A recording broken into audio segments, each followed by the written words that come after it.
habang nagtatanggal ako ng puno, nagtanggal na din ako ng reptile. Pero nga pala ako dito nakita. Siguro ito nga pala ang mga bahay ng mga daga. Uy, ayun o. For this video ay alisin ko na nga pala itong gate. Dito nga pala binabaklas ko na. Ito nga pala ay gawa lang sa kahoy. Pagkatapos ko nga palang baklasin, yung puno naman yung babaklasin ko. Lumaki na nga pala yung sanga dito mga katampi, kaya naman na-stuck na. Ito nga pala ay pinutol ko na. Okay na nga pala mga katampi, and then ito naman yung baba ang puputulin natin. Ito nga pala medyo nahihirapan nga pala ako dito mga katampi. Dahil nga pala sobrang tigas dito. At talagang mahina lang ako mga katampi. Nandito na nga pala ako sa gitna mga katampi, kaya naman susubukan ko nga pala itong ugain, baka maputol. Subalit kahit anong uga ko mga katampi, hindi pa rin siya napuputol. Grabe nga pala, sobrang hirap nito mga katampi. Kaya naman nagkape muna ako mga katampi, and then ito na nga mga nangyari mga katampi. Bigla akong lumakas at naputol ko na nga pala itong kahoy. Pag di maputol kanina, ibaliktad din yung pagkakauga ko. Dapat yung paharap at patalikod lang muna mga katampi. Ayan, naputol na nga ito mga katampi. Ito nga pala ay sobrang saya ko mga katampi, and then ililipat ko nga pala ito sa kabila. Pagkatapos nga pala yung steel matting, ililipat ko nga din doon. Kaya nga pala may gagawin nga pala ako dito. Gagawa nga pala ako ng double gate. So ayan mga katampi, may kasama pa nga ditong uga. Pwede ko din yung gawin ng kulungan. Ito nga pala ay okay na mga katampi. Ang susunod nga pala natin gagawin ay magtatanggal na tayo ng mga rep top. Tingnan natin kung anong meron doon. So yung guys ay tapos na nga pala yung ginawa ko. Guys, gumawa nga pala ako dito ng dalawang gate. Yan guys oh. At automatic to guys. Tingnan nyo oh. Ayan oh. Automatic yan oh. Ayun oh. Automatic yan oh. Sasarado yan oh. Oh. O diba? And then dito naman tayo guys. Meron ng tent mga katampi. Hulaan nyo kung anong lalagay ko dito. Hulaan nyo ha. Hulaan nyo kung anong lalagay ko dito guys. Napakalinis na guys. Oh. At bago ang lahat mga katampi, may nakita na naman akong butas mga katampi. Ito guys, papakita ko sa inyo to. Ngayon, bubuklatin natin to. Titingnan natin kung meron bang hamster, daga na naninirahan dito guys. Ayan. Guys. Yan. May bahay.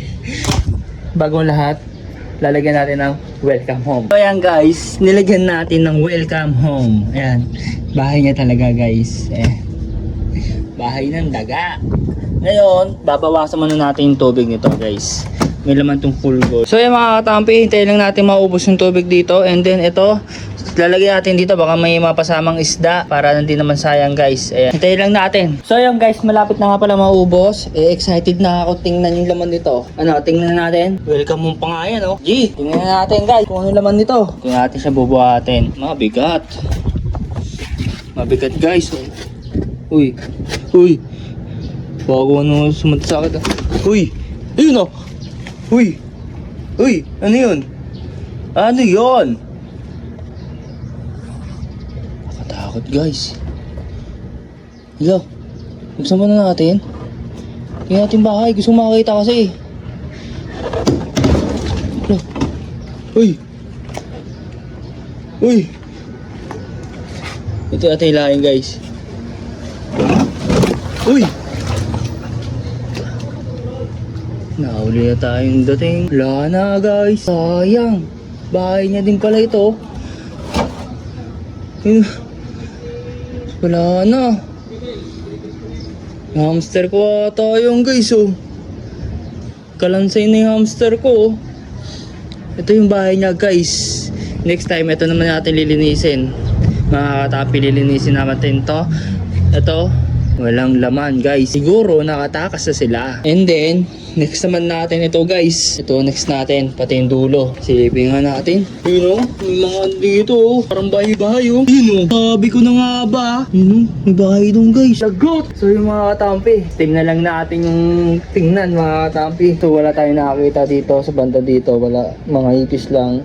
Yun o guys oh, makikita nyo. Parang lalim ng binahayan nyo oh. Kita nyo guys, yun o. Pakisabi comment ng yes kung gusto nyo pa makakita ng mga bahay ng mga daga. Mga katampi. So ayan, meron pa tayong natitira dito ng dalawang rep top. May dalawang rep top pa doon guys.